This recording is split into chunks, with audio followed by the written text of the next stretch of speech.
I think I will put some time out this week to play this because it sounds like a game that I really love. Just it's been like we said, Elden Ring's taking up a lot of time. It's just a lot of games out. I feel like we have an overabundance of games. Mhm. And part of that is, games coming out on Game Pass like Tunic. We're playing Tunic on Game Pass for free. And the fact is, Sony has kind of not had this. They've not had a competitor to a service like Game Pass where we get games like Tunic Yeah, what are they until, doing? When are they going to come out with something? yeah, when is it going to happen? Well, look no further. You go over to the PlayStation blog. I'm going to read to you just a couple words from the blog by Mr. Jim Ryan, the president and CEO of Sony Interactive Entertainment.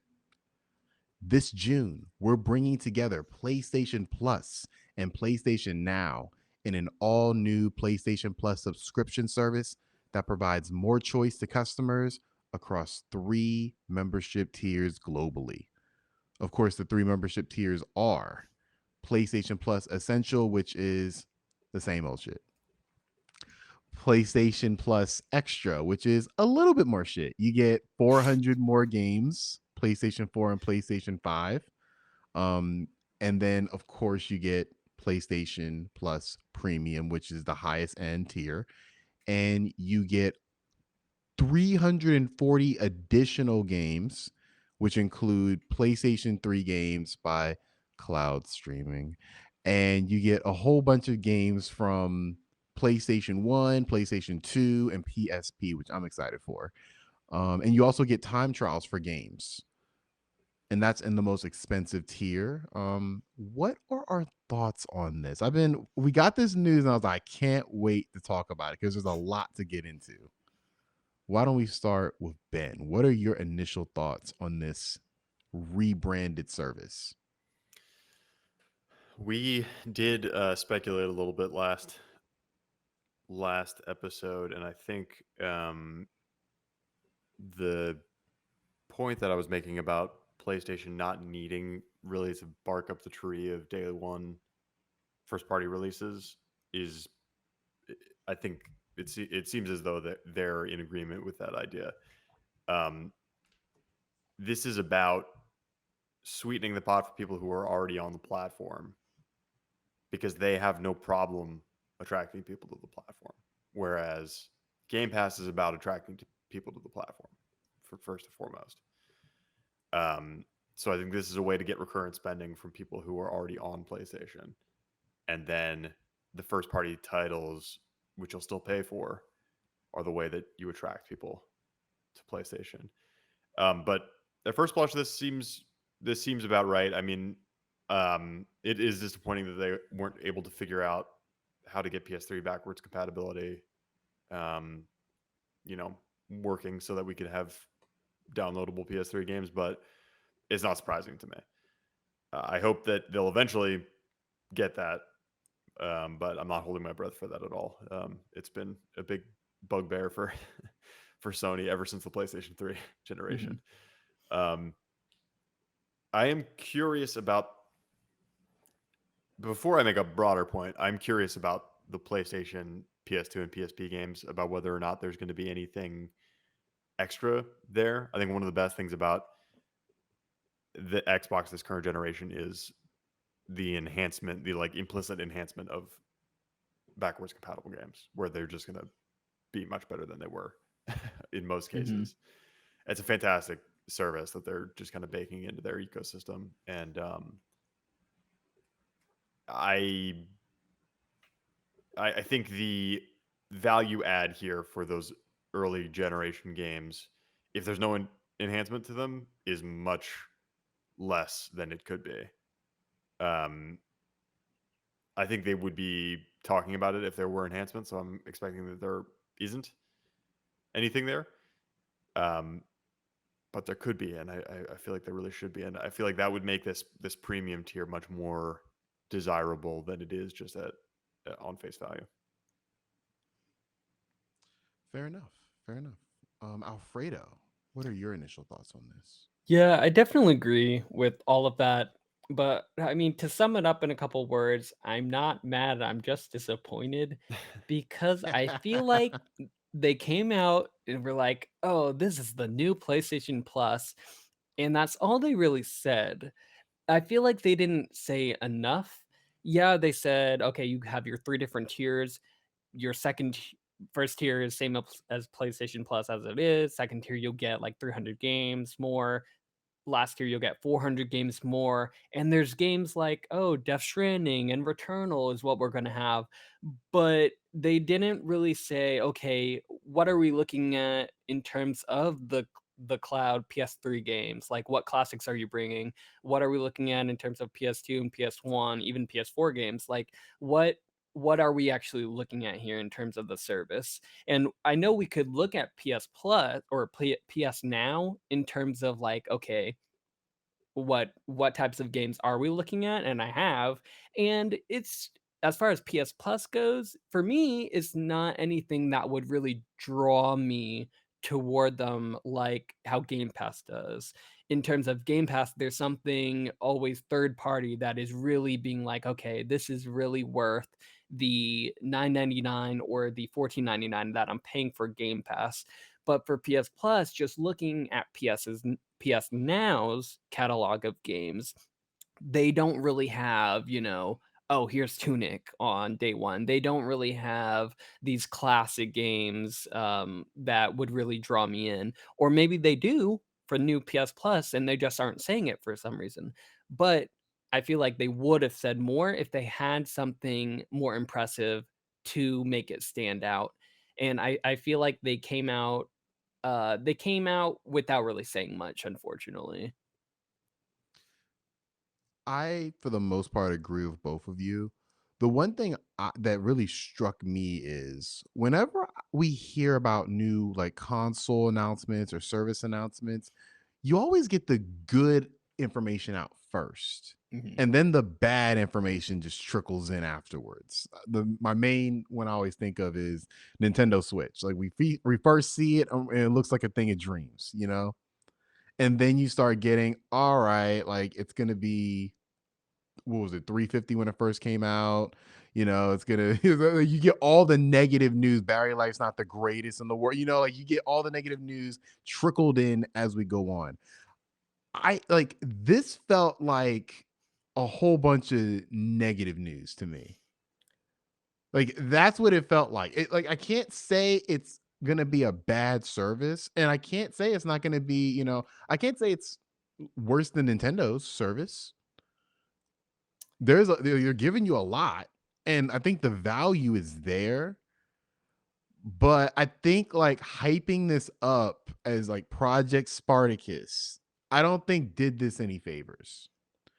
'Cause I think it Yeah. made it seem like it was gonna be more than just PlayStation Now being folded into PlayStation Plus at a better price.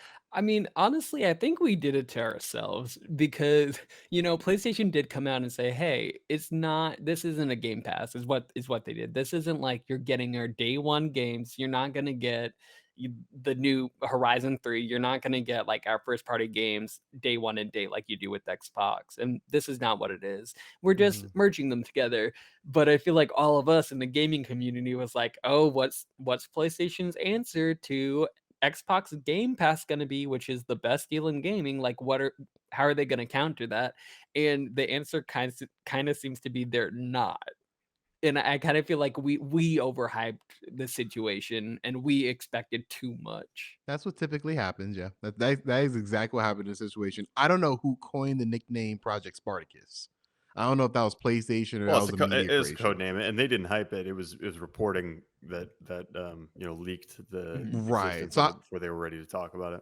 Right. So I don't yeah. So I think your point, Alfredo, is absolutely correct. I think the gaming media took this and hyped it up to high heaven, and us as gamers got hype as well. And it turned out to just be, I think it's gonna be a really good value for if you already are in this ecosystem. PlayStation 3 cloud streaming is probably the most disappointing aspect of this because to me it really highlights the level of investment that Microsoft took like those years when they really got their backwards compatibility stuff straight. Like, and it must Mhm. have cost a lot of money. It must cost more money than it is even reported, because to me, like it's like, I know you said, Ben, like it's unfortunate they couldn't have done it. It's like they could have done it. Like we see PlayStation 3 emulation. Like it's possible for them to do it. It's just not financially possible for them to do it. And I'm sure they could do it in terms of they could spend the money for it, but I don't think they see the return on investment Yeah, for it. like with Microsoft, they can literally just throw money because Right. Like who they knows have if this it. yeah, who knows if backwards compatibility made a profit for Microsoft? It doesn't matter because they have endless money. Well, PlayStation, they don't have endless cash to just spend on something like that. So while it would be a great service, it's not a surprise it's not here, Mhm. but it is kind of sad. And I have to say it. Why are there no Vita games here? Touchpad. Yeah. Uh, back touchpad. Um, they Oh, could, right. but they could have everything that was on PlayStation TV could have been on here. So I Yes. agree. I agree with that. There should Yeah. be some Vita showing here. Yeah. It doesn't have to be all the Vita games. It can be everything that was on PS TV that is compatible with that. But You should be they getting here. might do what Nintendo did in that, later on they'll say, "Oh, here's PS Plus Plus," like the next year, and we're adding, Vita games, kind of like I how Nintendo did with Sega Genesis and all Yeah, of yeah. that. I definitely. I think you could reasonably see more PSP games, more PS1 games, more PS2 games, and potentially Vita games someday, kind of Yeah. building out the back catalog as the years go on. Um, One point I do want to make is that PS Now has always been a really good value. I had it for a year last year. I didn't renew my subscription because I figured something like this was going to come out, and I wasn't using it actively because I buy a lot of games.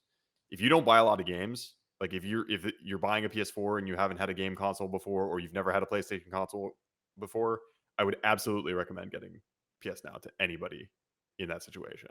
So by proxy, I would definitely recommend getting this PS Plus subscription to anybody who doesn't have like a history with PlayStation consoles. And my gaming repertoire has not reached extensively back into the PS1 and PS2 and PSP catalog. So I'm pretty excited about Absolutely. that accessibility of those games. Um, 700. This is over 700 games in total. If you're talking about the premium tier, if you're just talking about the extra tier, it's 400 PS4 and PS5 games, which is a huge amount just on its own.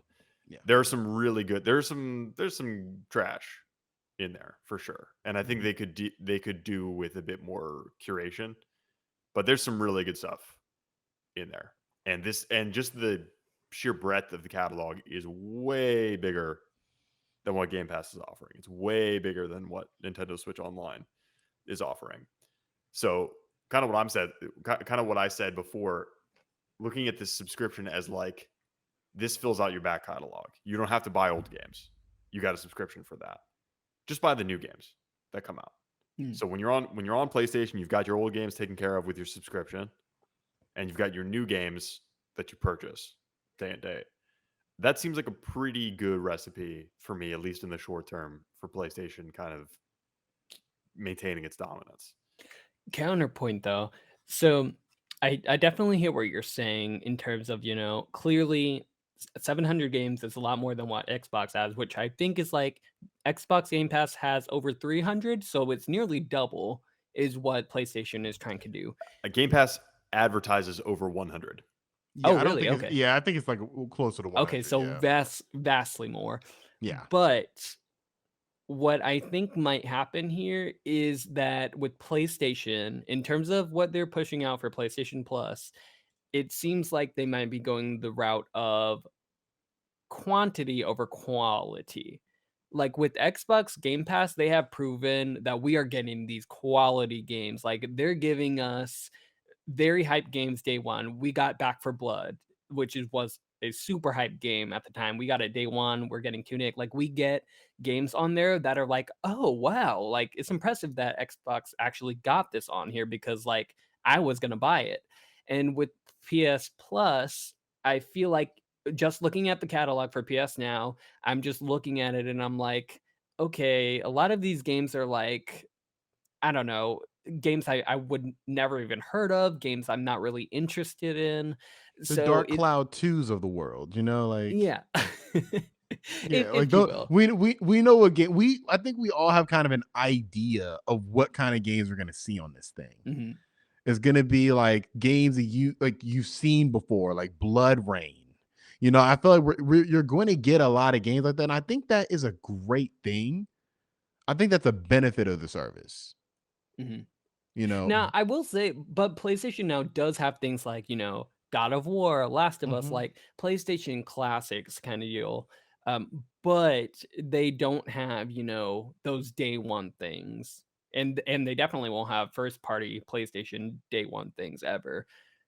So I'm looking at that and also just the pricing and compared to what Game Pass Ultimate, which is caps out at $15 for both PC and PlayStation, compared with I think it's like 17.99 for the Ultimate or extras or whatever top tier it is, premium tier. Premium. There's too many tiers for PlayStation Plus. I feel like I would definitely, based off of the catalog so far, I would definitely tell somebody who wasn't, buying every game, the people who you're talking about. If you're not buying games, then this is a good pick. But I would say definitely get Game Pass over PS Plus Premium just because of the quality of games that are available, I guess. But that's not the whole question. This is what I'm trying to stress. That's not the whole question. When you ask somebody when you recommend to somebody what console do you get, and you're factoring in the subscription services on both, but you're Mhm, also factoring in the holistic picture of who has the best exclusives, right? mhm. The conversation gets very different. Is PS Plus a good enough subscription so that you're not missing out that much while also getting the best first party games? That's fair. But I would argue that Game Pass, like, yes, the big value of Game Pass is you get those Xbox Day One games. But like we were talking about, Alfredo, like you got Tunic for free, right? And I was gonna buy it. Right, but you got it on Game Pass for free, and there are a lot of games like you described, Back for Blood, Outriders. Guardians of Galaxy, not day R- one, but Well, yeah, I'm saying like, but just even day one from the third parties, like I don't expect that to be this, and that's a big thing of Game Pass. Like that's a big reason why, like, people literally look at their games on sale like. This is on sale for $15, but it might be free on Game Pass one day. I'm not like I mhm. don't expect this service to service that. If it does, I think it is a worthy competitor to Game Pass. But I don't expect. I feel like they would have really hyped that up that they would have third party partners. They will. You know, They will. I'm certain of to that. the But they same extent, like day no. one. I don't think it will be to the same extent, though. You have to begin to ask the question, depending on the payouts, of course. If developers are willing to put their stuff on Game Pass, will they also be willing to put their stuff on PS Plus? And I think Hmm, if you're making the exposure argument that you would have made for Game Pass, I think the answer is yes. You want to get it just in front of as many people as possible. You want to take the payout up front, take the safe thing. It depends on what Sony's going to offer these developers to get games on the service. But Yeah. it's going to be apparent pretty quickly if Xbox is just offering a lot more for these things right. than PlayStation is, and Yeah. developers are not willing to come out on PlayStation first. But I think you're also going to see something of a bidding war happening here where Xbox is going to start getting fewer day and date releases because Sony is going to start outbidding them on certain games. So you're going to have day and date releases for third party games on PlayStation, and you'll have day and Hmm, date releases for third party games on Xbox, and there will be a little bit of competition there where things will even out on the third party front. Unless Xbox is just throwing in that much more money. But right. PlayStation has always been able to, well, not always, but let's say over the past few years has been able to pull some really good third party games to PS Now. They just haven't done any of the day and date stuff. Right. which I would expect you might see them chasing a little bit more. And the proof in the pudding for that is, like we talked about last time, GTA San Andreas was one. No, sorry, GTA 3, Vice 3. City. right? San Yeah. Andreas, GTA 3 was on PS Now day and date. Vice City is on there currently. Mhm. San Andreas was on Game Pass day and date. But then after that, what was it? What game was it? Shadow Warrior. Shadow Warrior. Yeah. Shadow Warrior 3 was available day and date. That's a good point. Very So good point. I think when the service actually comes out, we will see more third party day and date releases. But yeah, I don't expect that it's gonna. I don't expect that it's ever gonna be exactly to the scale that Game Pass is, because the first party investment is not there, and that is a type of signal to developers anyway. Yeah, it's interesting because you would assume that those day ones would only be a part of extra and premium, right? Right. So from a Yeah, value standpoint, it actually is a really good value. That's the one and thing I want to stress the most. yeah. One additional point to add to the value perspective. You talked about the price originally, Alfredo. Um, I wasn't able to find it quickly online. Can you buy a yearly subscription of Game Pass or Game Pass Ultimate? That I don't know. I don't I think don't think. so. Let me Yeah, I let don't me think check you it I out. can. don't think you can. So Game Pass, to pay for a year of Game Pass basic, is $120 because you're subscribing monthly. To pay Mhm. for a year of Game Pass is $180 at the monthly subscription. To pay for a year upfront on PS Plus is just $120 for the premium tier. So that's where we see the Okay. price competition actually starting to kick in there. And Jim Ryan talks about this in a gamesindustry.biz article. He says that either 2/3 or 3/4, I forget what he said, either 2/3 or 3/4 of PS Plus subscribers, the 50 million that are currently subscribed, pay yearly. Mhm. So that's where they're driving the competitive price. Okay. Mhm. That That definitely makes makes sense. I that definitely makes pay sense. yearly. Yeah, Yeah, they I have will too. I will definitely pay yearly. you can get a 6 month and a 12-month Game Pass Ultimate like card you can buy at like Target. But like, yeah, when you're just on their There's no website, discount. yeah, there's no there if there is, it's not easy to find. Mhm. So there you can obviously see that they want customers to go towards monthly. And Right. PlayStation fundamental like it the value difference is kind of crazy. Like it's honestly the starkest I've seen from a yearly to monthly like bill because just from the extra, it's 100 for the year and it's $15 a month for each month. I'm like, that's kind of crazy. Like Yeah. it's nearly double. And I've never seen that stark of a difference. Mhm. So that's interesting. They're going in that direction. I think it's obviously for money probably a lot profitable that way. So makes Well, sense. it's I mean, You want to yeah, lock people in. yeah, Mhm. exactly. Think about why subscriptions are like so advantageous for these companies. It's because it's recurrent spending over time. Mhm. Like, you keep the thing on, and if they can just get a lump sum to make you stay for the year, that think about how much longer you have to forget to cancel your subscription. Exactly. First of all, but also second, like, it gives you that much longer to get used to it and not want to cancel it. Mhm. Yeah. And it's just a higher payment upfront, so that more people are making the cost benefit analysis of, like, yeah, I could stay in for 3 months, but at that point I might as well just double it and get a year. All right, I'll go for the year, and, Mhm. I'll pay more than I otherwise would have. Right. And then Yeah. you can be like me, and every time, I don't know. I don't even know. September, October, every time I'm shocked. Wait, my subscription's done, or it like recharge my card. Okay, it's fine, but like I wasn't ready for it. So I guess it's safe to say we'll all have to upgrade to this service, but I think it's safe to say all of us are going to be on the premium plan. It's going to be I a lot of I you, don't know. I'm you debating I'll that? probably Okay. stay on essentials. I'll see what you guys are saying. I'm not expecting it to be well, I'm not expecting it to be good, basically, or worth, me upgrading to premium. I'll probably definitely stay with Xbox Game Pass. until I hear, "Oh, is it giving me, like, really good games like Xbox is giving me?" I'll see how it goes. Phil Spencer's like, you better not go over there.